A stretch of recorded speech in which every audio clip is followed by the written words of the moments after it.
자유라고 하는 것은 구속되지 않는 것, 얽매이지 않고 내 마음대로 행동하는 것을 자유다 그러죠. 우린 이런 뜻에서 두 가지 자유를 갖습니다. 하나님께로 돌아오는 자유가 있고 반대로 하나님과 멀리 떨어지는 자유가 있습니다. 이건 내 마음대로 결정할 수 있는 자유죠. 하나님께로 돌아오는 자유에는 구원과 생명이, 진리가 있습니다. 반대로 하나님으로부터 멀리 떠나는 자유에는 멸망과 죽음이 있습니다.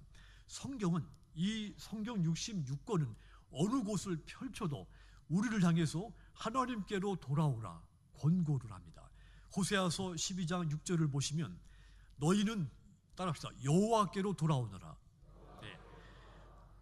계속해서 이어보면 사랑과 정의를 지키고 너희 하나님께만 희망을 두어라. 제가 읽는 성경은 표준 세번역 성경을 읽었습니다. 하나님께로 돌아오라. 그러니까 이 말을 지금 누구한테 행고하면 이 이스라엘 백성들이 하나님으로부터 멀리 떠나서 타락을 하고 사랑이 식고 정의를 버리고 부정과 부패를 행하기 시작했다는 말이죠. 그래서 하나님이 예언자 호세아 선지자를 통해 이 백성들을 회개하도록 독려를 한 겁니다. 여기서 사랑과 정의를 행하라. 사랑과 정의는 하나님의 대표적인 두 속성입니다. 종합하면 이런 말이죠. 하나님에게로 돌아와서 그 하나님의 속성, 성품을 닮아서 사랑을 행하고 법들을 지켜 정의를 행하라, 이런 뜻입니다. 너희는 하나님께 돌아오라는 큰 주제를 뜻하는 이야기입니다. 이사야서 55장 7절도 보시면 악한 자는 그 길을 버리고 불의한 자는 그 생각을 버리고 주께 돌아오라 그랬죠. 주께서 그에게 긍휼을 베풀 것이다. 우리의 하나님께로 돌아오너라. 주께서 너그럽게 용서하여 주실 것이다 그랬습니다. 이 말씀도 똑같은 메시지입니다. 악한 사람, 불의한 사람들 하나님께로 속히 돌아오라는 것입니다. 그러면 하나님이 그를 받아주시겠다는 말이죠. 악한 사람은 행동으로 공개적으로 죄를 짓는 사람을 악한 사람이라고 표현했고, 불의한 사람은 그 내면에 행동으로 나타나 보이진 않지만 그 마음 품은 것이 죄악으로 가득 찬 사람을 여기서 불의한 사람으로 표현을 한 겁니다. 자, 그런 사람들이 하나님께 돌아와서 회개하고 하나님을 그의 하나님으로 섬기는 데까지 이르도록 하라, 이런 뜻입니다. 오늘 본문 6절도 보면 너희는 일어나라. 우리가 시온에 올라가서 우리 하나님 여호와께로 나아가자 그랬습니다. 주 우리의 하나님 앞으로 돌아가자고 하는 권고인 겁니다. 자, 이처럼 제가 읽어드린 말씀 외에도 수많은 곳에서 성경은 하나님께로 돌아오도록 권고를 했습니다. 그렇다면 저와 여러분들이 왜 하나님께로 돌아와야 되겠습니까? 가장 먼저 내가 하나님께로 돌아가야 내가 하나님의 백성이 될 수가 있습니다. 하나님과 멀어질 때 나는 하나님의 백성으로서 존재가 사라지게 됩니다. 하나님 품에 있을 때 내가 그분의 백성이 되는 겁니다. 1절 다시 보시면 내가 이스라엘 모든 종족의 하나님이 되고 그들은 내 백성이 되리라 그랬죠. 하나님이 나의 왕이라고 했습니다. 왕은 그 백성의 통치자입니다. 그러니까 하나님이 나의 백성, 왕이시니까 나는 그분의 백성이라고 하는 이야기입니다. 예로부터 훌륭한 왕하면 사리사욕을 취하지 않는 왕입니다. 그리고 백성들을 지극히 사랑하는 왕이죠. 또 나라를 평안하게 하고 백성들의 삶을 평탄케 하는 왕이 이 고대로부터 훌륭한 왕으로 칭송을 받았습니다. 그런데 성경을 보면 이 조건들 위에 하나님을 경외하는 왕을 훌륭한 왕이라고 했습니다. 그런 왕이 다스리는 나라의 그 백성들은 평안할 수밖에 없다고 했죠. 시편 145편 1절 2절에서 이 다윗이 고백하기를 왕이신 나의 하나님이시여 내가 주를 높입니다. 영원히 주의 이름을 송축합니다. 내가 날마다 주를 송축하며 영원히 주의 이름을 송축합니다 하고 노래했습니다. 자, 이 시에서 볼 수 있듯이 다윗은 하나님을 경외하는 왕이었습니다. 또한 이스라엘 백성들의 칭송을 한 몸에 받는 왕이었죠. 다윗이 통치할 동안 이스라엘 백성들이 태평성대를 누렸습니다. 그런데 다윗은 자기가 왕인데 하나님을 향해서 나의 왕이라고 찬송을 했죠. 하나님을 높였습니다. 이유가 무엇일까요? 백성들이 자신의 통치를 받는 것보다 하나님의 통치를 받는 것이 더 백성들이 평안하다고 믿었기 때문이죠. 한마디로 나의 왕 하나님이시오, 우리가 하나님의 백성이니 나와 내 백성을 통치해 주십시오, 이런 뜻을 담고 있는 겁니다. 여러분, 내가 하나님의 백성이 되면 그 순간부터 하나님이 내 인생을 보호하시고 지키고 인도하기 시작을 합니다. 나에게 필요한 모든 것들을 공급해 주기 시작을 합니다. 내 생각도 주장해서 내가 주의 뜻을 행하도록 합니다. 내 삶의 모든 부분에 이르기까지, 보이지 않는 부분에 이르기까지, 내가 놓친 부분까지도 하나님은 세심하게 나를 통치하기 시작을 합니다. 그래서 내가 진정한 평안을 누릴 수가 있게 하는 겁니다. 그러므로 힘써 여호와 하나님께 돌아오시기를 주님의 이름으로 부탁을 드립니다. 그리고 왕 되신 여러분의 완벽한 왕이신 그 하나님을 높이고 기쁨으로 찬송하시기를 주님의 이름으로 권고를 드립니다. 다윗같이 왕이신 나의 하나님이여, 내가 주를 높이며 영원히 주의 이름을 송축하겠습니다. 이 다윗의 고백처럼 하나님께로 돌아와서 그분의 백성이 되고 그분의 이름을 높이 찬송하시는 여러분들은 가장 복된 백성들인 것을 믿으시기 바랍니다. 예레미야 7장 23절 보시면 오직 내가 이것을 그들에게 명령하여 이르기를 너희는 내 목소리를 들으라. 그리하면 나는 너희의 하나님이 되겠고 너희는 따라합시다. 내 백성이 되리라. 내 목소리를 들어라. 내 목소리를 들으면 너희가 내 백성이 될 것이다. 내 목소리를 들으라. 한마디로 내게로 돌아오라는 말입니다. 그러면 나는 너희 하나님이고 너희들은 나의 백성이 될 것이다. 그러므로 여러분들이 언제든지 어떤 상황에 처해 있든지 뒤를 돌아보지 마십시오. 오직 하나님을 향하여 바라보시고 그분에게만 돌아오시기를 주님의 이름으로 권고를 드립니다. 그분의 백성이 되는 것보다 우리에게 더 중요한 일은 없습니다. 우리가 그분 품으로 돌아가는 순간 그분은 나의 하나님이 되고 나는 그분의 거룩한 뛰어난 백성이 돼서 내 인생에 놀라운 축복이 이어지게 될 줄 믿습니다. 항상 언제든지 어떤 상황에서든지 그분에게 돌아가시는 여러분들이 다 되시도록 주님의 이름으로 축원합니다.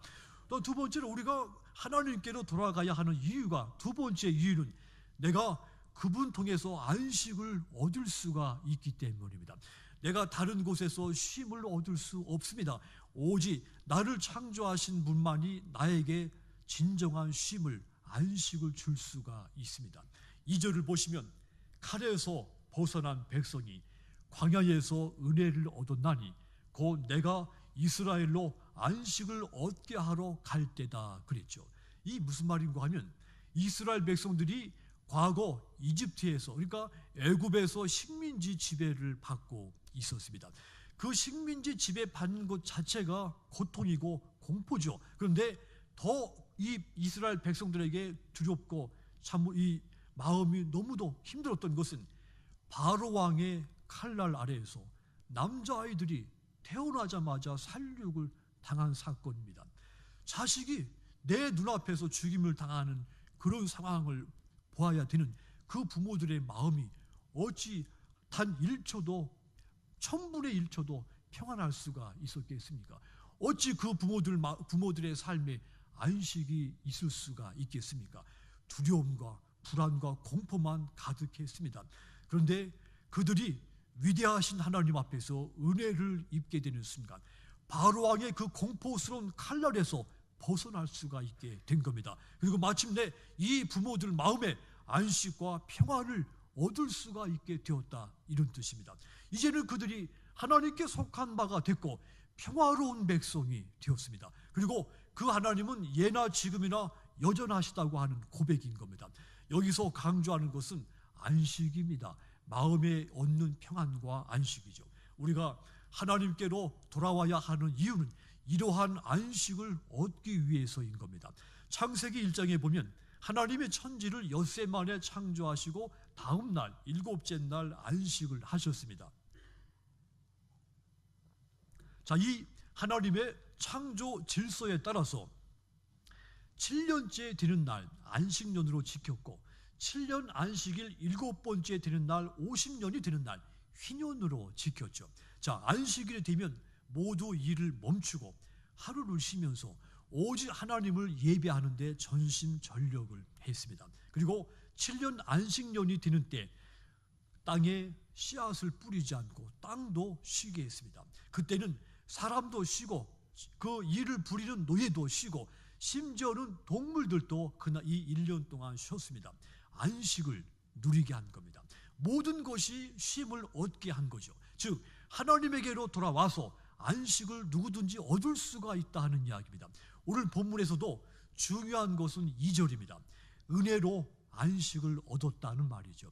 하나님께로 돌아가면 하나님으로부터 은혜가 내게 임하면서 마침내 내 삶에 진정한 안식이 찾아온다는 말입니다. 여러분, 우리가 아무리 좋은 집에서 산다 할지라도 또 그곳에서 맛있는 음식도 먹고 또 좋은 음악을 듣지만 가족 부부 간의 사이가 늘 다툼이 있다면 그 집은 안식이 없는 집이죠. 쉼이 없는 집입니다.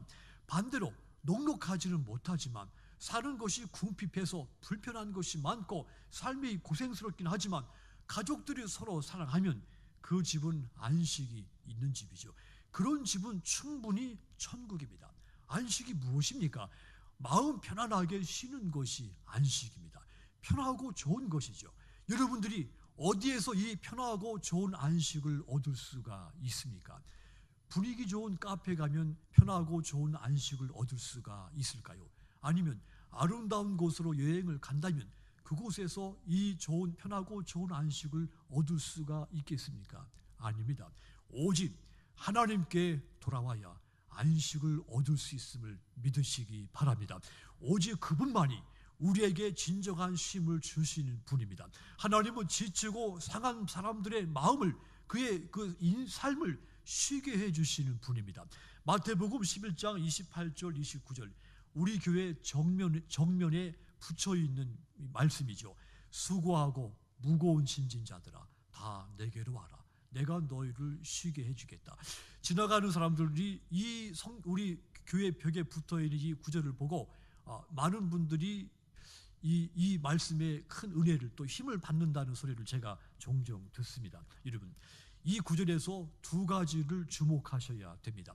하나는 주님께로 가야 쉼을 얻는다는 것, 또 한 가지는 마음의 쉼을 얻는 것이 참된 안식이라고 하는 뜻입니다. 한마디로 내게로 오면 내가 너희 마음에 쉼을 얻게 해주겠다. 그래서 우리가 안식을 얻기 위해서 하나님께로 돌아가야 되는 겁니다. 다른 곳에서는 이러한 쉼을 얻을 길이, 얻을 방법이 없는 겁니다. 본문 2절을 더 자세히 보시면 은혜를 얻었나니, 그리고 안식을 얻게 하러 갈 때 그랬죠. 은혜로서 안식을 얻었다는 뜻입니다. 내가 하나님께로 가는 순간 하나님은 내게 은혜로서 안식을 주신다는 메시지를 담은 겁니다. 성도 여러분, 현대인들은 너나 할 것 없이 피곤합니다. 지쳐 있습니다. 누구든지 오래간만에 만나서 요즘 잘 지냅니까? 물어보면 너나 할 것 없이 피곤하고 힘들다고 말하죠. 쉬고 싶다는 말을 가장 많이 듣습니다. 피곤하고 힘들게 수고하는데 그런데 쉴 틈이 없다, 평안이 없다, 그런 말들을 가장 많이 하죠. 돈 있는 사람이나 없는 사람이 다 마찬가지입니다. 다 피곤하고 힘들고 좀 쉬고 싶다는 말을 많이 하죠. 그런데 문제는 우리가 힘쓰고 애쓰지만 쉼을 얻을 수 있는 해결책이 없는 겁니다. 과거 이스라엘 백성들이 거친 광야에서 살 때 하나님으로부터 안식을 얻게 됩니다. 여러분, 광야는 상징입니다. 삶에 아무것도 없는 것을 상징하죠. 삶의 마지막이 광야입니다. 광야에서 안식을 얻을 방법과 길은 없습니다.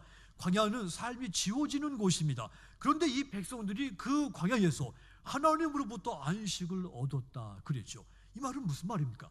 누구든지 하나님의 품에 있으면, 하나님께로 돌아오기만 하면 거친 광야 같은 삶 속에서도 안식을 얻을 수 있다는 메시지입니다. 멕시코 원주민들이 사용하는 이 타라스카노 가운데 하나님께서 우리 마음속에서 슬픔을 취해 가신다, 이런 말이 있습니다. 마음에서 슬픔을 취해 가신다.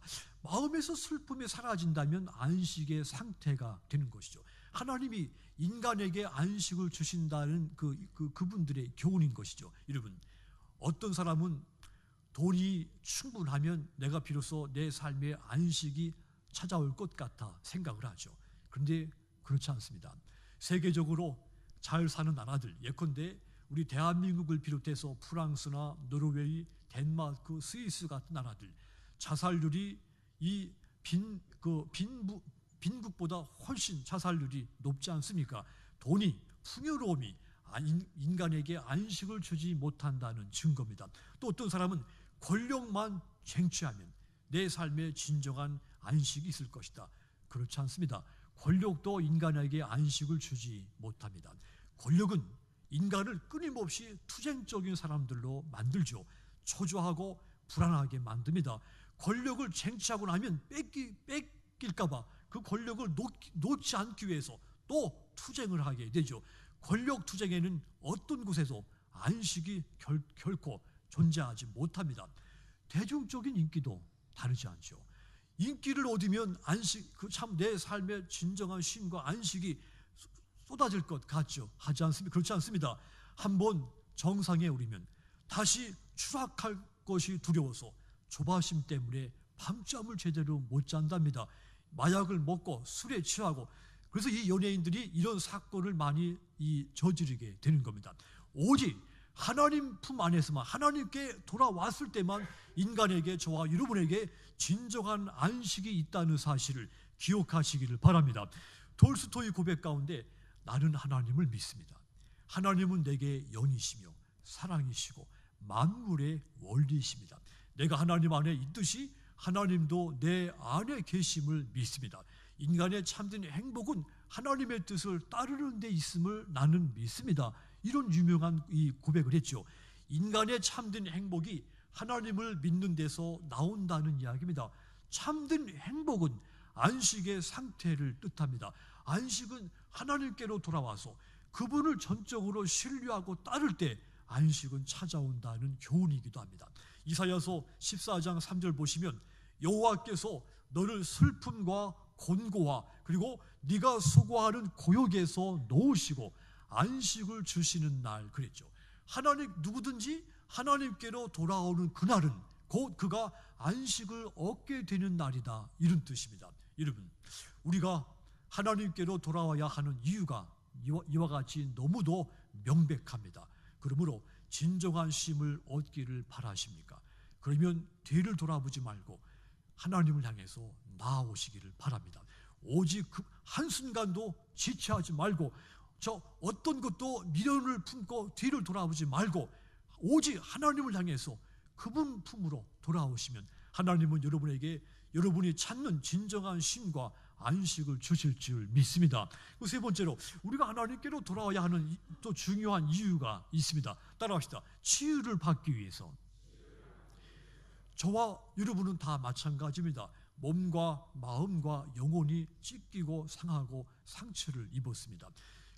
내 찢겨지고 망가진 내 몸과 마음, 영혼이 치유받을 수 있는 것은 병원이 아닙니다. 하나님의 품입니다. 그분이 내 몸을 창조하셨고 내 영혼을 주신 분이십니다. 오직 그분만이 찢겨진 내 마음과 몸을 치유할 수가 있습니다.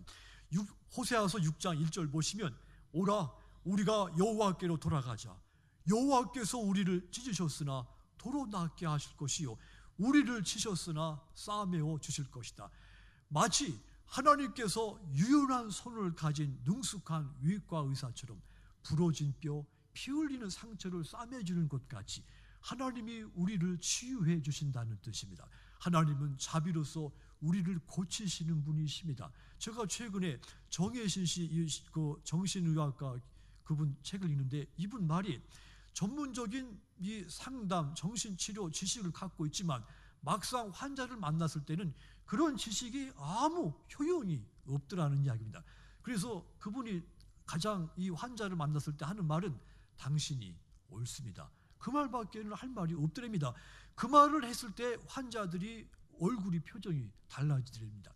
공감해 준다는 느낌을 받고 환자들이 치유가 훨씬 빠르더랍니다. 여러분, 우리를 회복시키는 것은 의사가 아닙니다. 나를 만드신 하나님이십니다.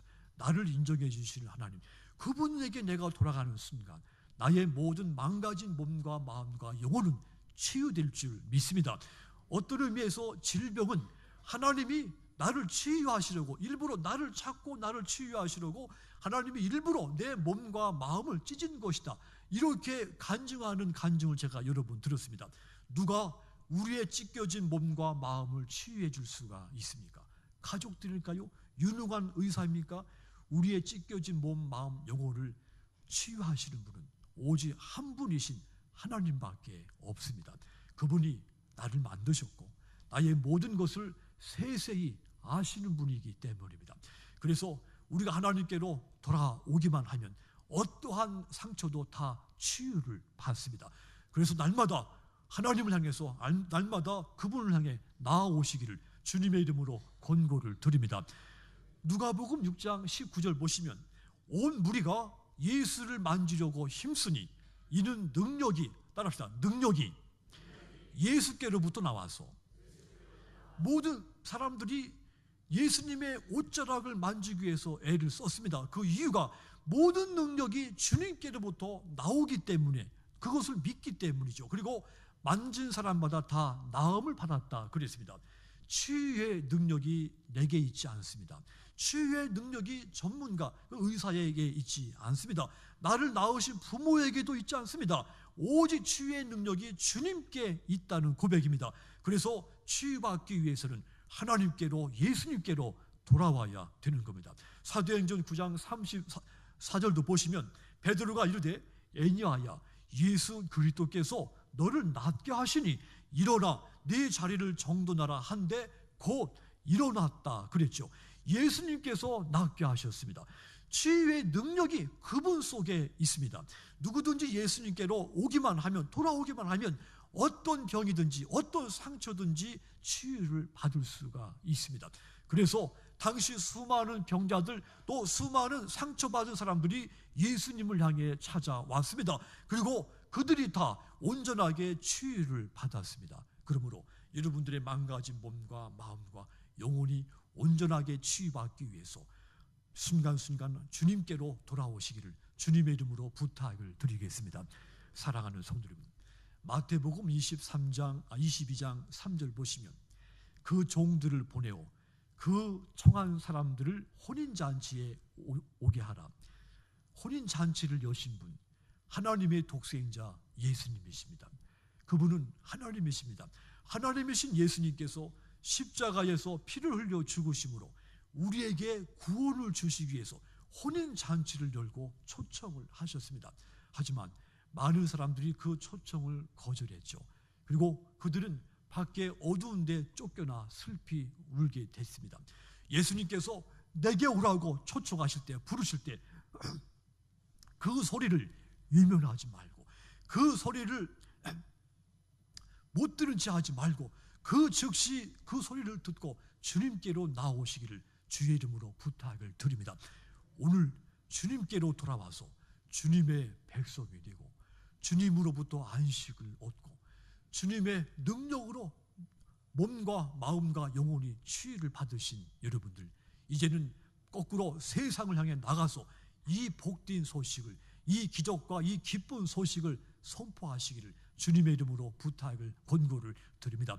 여러분들이 이 소식을 밖에 나가서 선포할 때 한 영혼 한 영혼이 이 소식을 듣고 주님 품으로 돌아와서 그가 주의 백성이 되고 그가 주님으로부터 안식을 얻게 되고 그가 주님으로부터 찢어진 삶을 치유받는 이런 놀라운 역사가 여러분들을 통해 나타나게 되기를 주님의 이름으로 축원합니다. 기도하겠습니다.